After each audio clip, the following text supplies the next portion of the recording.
Welcome back, everybody. He's John. I'm Frank, and we're going to do something a little different today. We've been doing over the last several months the Saturday late pick five at Laurel Park, but today we're going to do the Friday early pick five. And the reason for that is there's a nice carryover here of $37,265 heading into Friday's action, which means, John, a lot of other people's money is already in the till. No doubt about it, and it makes for a much better payoff every time as a carryover of that nature. Last time we had a early pick five carryover, we got over $300,000 in new money in the pool. Would not surprise me if we had a similarly juicy jackpot on Friday. And with that 12% takeout on top of the added money, you're guaranteed to have an overlaid payoff. That's what we're hoping for, and we're hoping we can help you figure out a way to get some of it for yourselves. So let's dive in here, John. Let's talk first off. We got the sequence starts in race one, 12% takeout. So nice low takeout on this on these pick fives at Laurel Park. And you've got a couple of spotlight horses. Let's talk about those to start with. And one of them is right in race one. It's a maiden 45 going a mile and an eighth on the turf. And you want to take a look at My Vacoma. This is a half sister to notable Maryland bred sprinters, Where She Told Me to Go and Rominsky. But this one has been doing better routing on grass. In her last start at Colonial Down, she turned in a solid late punch, ended up getting third by 4.5 lengths. The two horses who finished in front of her both came back to win their next starts. Two other horses in behind her came back to hit the board in their next race, and she closed pretty well from last, considering how slow the early pace was. If she takes another step forward off that last race, or if she gets even a somewhat faster pace, we'll close into, she'll be tough. I used her along with number six, Lady Mize, who I think could get overbet. I mean, she does have the best speed figures in the field, but she is 0 for 14. Hard to take a low price on a horse like that. So I'm hoping to get a better payoff on My Vacoma because of that. And if we can beat Lady Mize and get my top pick home, it'll definitely juice up the possible return. Yeah, I assume Lady Mize will be the favorite in there. You're going to use, if I'm not mistaken, also the seven in here. Hop to it. Yes, I really liked her debut at Penn National, overcame a slow start and finished third. Tim Woolley runners tend to do better second time out than first out, so I think she'll benefit from having that good debut effort under her belt.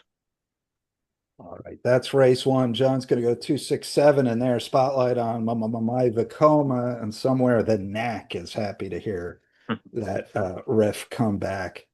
Parenthetically, the next that debut album, it's amazing it didn't do even better than it did. It's like packed with radio friendly hits. So anyway. Fantastic. All right, let's head to race three for your other spotlight horse. That's going to be the two horse we'll get a look at here. Notable exchange for trainer Mike Deaney. This is the single on my ticket. Really, any of her last four races win this one. Last time out, she didn't have as much trouble as I thought might have been indicated in the running lines, but she was blocked most of the way, got clear late, and finished second behind Cairo Street, who's been doing fantastic work at the Colonial meet. Won three races in a row down there and would be just an overwhelming favorite in this field. Notable exchange came in second behind her, has a pretty good late kick, faces what I think is a much easier field and should be very tough. All right, notable exchange is going to be your single there, spotlight horse in race three. Let's go through your ticket here and take a look at all five races and see what we can make of it. So it's a $36 play, certainly economical by most folks' standards. As we noted in race one, we're going three deep with the two, six, and seven. Race number two, six-horse field. I could not make heads or tails out of it, so I ended up hitting the all button because I really couldn't throw anyone out. I'm not Basically, comfortable. looking at that race, it was like it's the same horse over and over again. Pretty much. I think all six of them have a good chance to win, so I'm not going to let any of them beat me. As noted in race number three, we are singling notable exchange, which does give us the freedom to spread in other legs, like we're doing in race number two. Going too deep in race number four, the one Estilo Mágico won twice at the Delaware Park meet, came in second there last time out with the career best figure on the Brisnet scale. Also using the 5 Woodline, who won easily last time he was seen on this track, makes his first start since that June 14th effort. And then we're going too deep in the fifth and final leg. Top choice is Odie Cream on the far outside for Jamie Ness, coming off back-to-back open length wins at Penn National and Colonial. Also going to throw in Passion, who doesn't have a lot of good grass form, but he has a lot of early speed in a race without much of it. Yeah, there's a big bulky field. Are you worried about coming from the far outside there at all, which sometimes can be an issue on the grass? Not particularly. I mean, it's a long enough race. Get a good position. J-Rod has the mount. He knows Jamie Ness horses well, and he always gives horses a good ride. I'm hoping he gets them in about the 2 or so path on the outside, not too wide, but still out in the clear, to have a clear shot at making his bid. All right, that is John's pick five ticket. Early pick five kicks off in race one, 12% takeout, $36 ticket.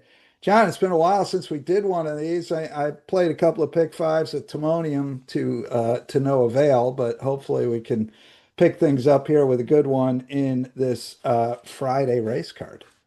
Well, there wasn't much available for anybody at the Timonium meet. We had a lot of scoops, couldn't quite get a carryover, but plenty of big payoffs at the Timonium meet. And really, even on Sunday, we almost had a carryover in the late pick five, too, as even with post time winning race eight, the late pick five was scooped. As it is, we still have a carryover in the early sequence, and it makes it an even better day than usual to play the Laurel Park early pick five.